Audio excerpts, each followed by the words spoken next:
Namaste, welcome to Eagle Health. I am Dr. Prasad Vannam-Reddy. I am a neurosurgeon. నేను 1991లో నిమ్స్లో neurosurgery faculty కింద చేరాను 92లో. అదే టైంలో మా డైరెక్టర్ గారు ఉత్సాహంగా ఉండటం వలన స్పైనల్ కార్డ్ ఇంజరీ స్టార్ట్ చేయడం జరిగింది 1992లో నిజామ్స్ ఇన్స్టిట్యూట్ ఆఫ్ మెడికల్ సైన్సెస్లో. That was the only civilian spinal injury unit in the entire South India. అంటే దానికి సంబంధించింది మిలిటరీ వాళ్ళకి ఒకటి మిలిటరీ హాస్పిటల్ ఒకటి ఉంది, మిగతా చిన్న చిన్నవి ఉంటాయి తప్ప ఒక ఇన్స్టిట్యూట్లో ఒక high level spinal cord injury centre చేయటం అనేది first time. Luckily I was trained in PGI Chandigarh where we had spinal injury management better than anywhere else. మా గురువు గారు కూడా డాక్టర్ కోస్లా గారు స్పైనల్ ఫ్రాక్చర్స్ వాటిని ఆ రోజుల్లో యాక్టివ్గా ట్రీట్ చేసేవాళ్ళు.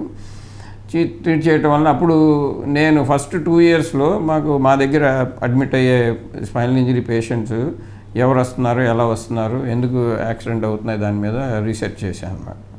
ముందు నుంచి కూడాను రీసెర్చ్ చేసి పేషెంట్ల గురించి జబ్బుల గురించి పబ్లిష్ చేయడం జరిగింది. నేను ఆల్రెడీ ఒక 200 పేపర్ల వరకు ప్రజెంట్ చేశాను, ఇప్పటికి పబ్లిష్ చేశాను కూడా. ఆ టైంలో చేసినప్పుడు మాకు తెలిసింది ఏంటంటే చాలా మటుకు ఇంజరీలు ఇదే ఈ హైదరాబాదు దాని చుట్టుపక్కల ప్రదేశాల్లో పైనుంచి పడిపోవటం వల్ల ఎక్కువ కన్స్ట్రక్షన్ చేసేవాళ్ళు, ఎలక్ట్రిక్ పోల్స్ ఎక్కేవాళ్ళు, వాటి నుంచి పడిపోవటం వల్ల జరుగుతుంది. దాని తర్వాత ఇంకొకటి ఏంటంటే రోడ్ యాక్సిడెంట్స్ తర్వాత మేము స్టడీ చేసింది ఏంటంటే ఈ బ్యాక్ పెయిన్లు, బ్యాక్ ఇంజరీస్ వీటి మీద చూడటం వల్ల జరిగింది తెలిసేది ఏంటంటే రోడ్లు సరిగ్గా ఉండకపోవటం వల్ల, రోడ్లు డ్యామేజ్గా ఉండటం వల్ల ఒకటేమో బండి పాడైపోతుంది, అది వేరే సంగతి, కానీ బండి నడిపేవాడు కూడా పాడైపోవటం జరుగుతూ ఉంటుంది అన్నమాట.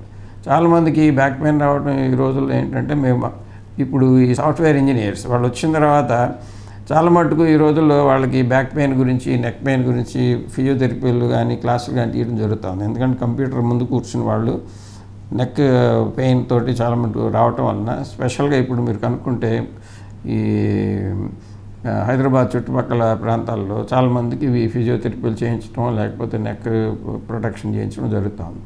అలాగే ఈ డిస్క్ ప్రాబ్లం వచ్చిన వాళ్ళు కానీ బ్యాక్ పెయిన్ వచ్చిన వాళ్ళు కానీ చాలామంది నడవటం ఏంటంటే 2 wheelers నడిపేవాళ్ళు చాలా మటుకు రోడ్డు బాగాలేదు డాక్టర్ గారు, బండి మీద వెళ్ళడం కష్టమైపోతూ ఉంది, దాంతో బ్యాక్ పెయిన్ వస్తూ ఉంది అనటం జరుగుతూ ఉందన్నమాట.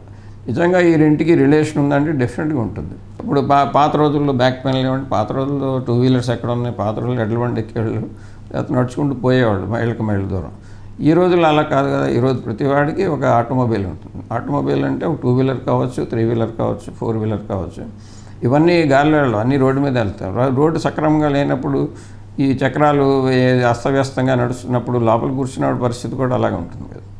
దానివల్ల నేను ఈరోజు చూసే బ్యాక్ పెయిన్ పేషెంట్ చాలామందికి ఈ మోటార్ వెహికల్ ఏదో ఒకటి ఉంటుంది. ముఖ్యంగా 2 wheeler ఉన్న వాళ్ళకి నడుము పాడైపోవడం చాలా కామన్ అయిపోయింది. 2 wheeler నడిపేవాళ్ళు కానీ 4 wheeler నడిపేవాళ్ళు కానీ చాలామంది చెప్తూ ఉంటారు ఇప్పుడు బండి కండిషన్లో పెట్టుకోవడం తప్పనిసరి.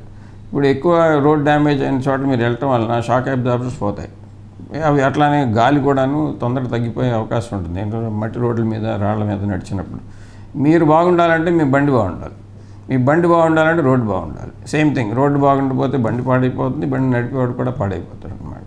బండిలో ఎట్లయితే షాక్ అబ్జార్బర్స్ ఉంటాయో అట్లానే స్పైనల్ కాలం ఉంటుంది మనిషికి, అట్లానే ప్రతి 2 ఎముకల మధ్యలో ఒక కుషన్ ఉంటుంది. ఆ కుషన్ ముఖ్య ఉద్దేశం ఏంటంటే పాస్చర్ మెయింటైన్ చేసినప్పుడు ముందుకు వంగాలన్నా వెనక వంగాలన్నా పక్కకు తిరగాలన్నాను అది మీకు ఈ ఫ్లెక్సిబిలిటీ ఇస్తుంది అన్నమాట. ఈ ఒడిదుడుకులు కుదుపుల్లో వీటిలో ఉండేటప్పుడు ఆ కుషన్ తొందరగా పాడైపోవటం అంటే వీటికి ఎప్పుడైతే రాపిడ్ ఎక్కువ అవుతుందో దాంట్లో ఉన్న వాటర్ కంటెంట్ తగ్గిపోతుంది. వాటర్ కంటెంట్ తగ్గిపోగానే బోన్ మీద బోన్ ఎక్కుతుంది. బోన్ అండ్ బోన్ కొట్టుకుంటే ఎప్పుడూ డిస్క్ బయటకు వచ్చేయడం లేకపోతే బోన్ అరిగిపోవటం దాని ద్వారా విరిగిపోవడం కూడా జరిగే రిస్క్ ఎక్కువ అవుతుంది అన్నమాట. కాబట్టి మీరు ఎప్పుడైనా సరే 2 wheeler నడిపినా 4 wheeler నడిపినా బండి కండిషన్ ఉంచుకోవాలి. దానికి తగ్గట్టు రోడ్లు కూడాను సరిగ్గా ఉండాలన్న విషయాన్ని మీరు గమనించుకోవాలి. దాని మీద ఎప్పుడైతే మీరు ఫోకస్ చేస్తారో మీరు తప్పకుండా దానికి సంబంధించిన విషయాలు కన్సర్న్ అథారిటీస్కి తీసుకెళ్ళగలరు, అది బాగు చేయించుకునే అవకాశం కూడా కల్పించుకోగలరు. అది కల్పించుకోగలిగితేనే మీరు మీ బండి సంవత్సరం వచ్చేది కాస్త 5 సంవత్సరాలు వస్తుంది, మీరు 5 ఏళ్ళు బతికేవాళ్ళు కాస్త 100 ఏళ్ళు బతుకుతారు. ఆ ఉన్నన్ని రోజులు కూడాను మీకు ఈ స్పైన్ వ్యాధులు కానీ దానికి సంబంధించిన ఇబ్బందులు కానీ వచ్చే రిస్క్ చాలా తగ్గిపోతుంది అన్నమాట. So take care of your spine and then live healthy and happy.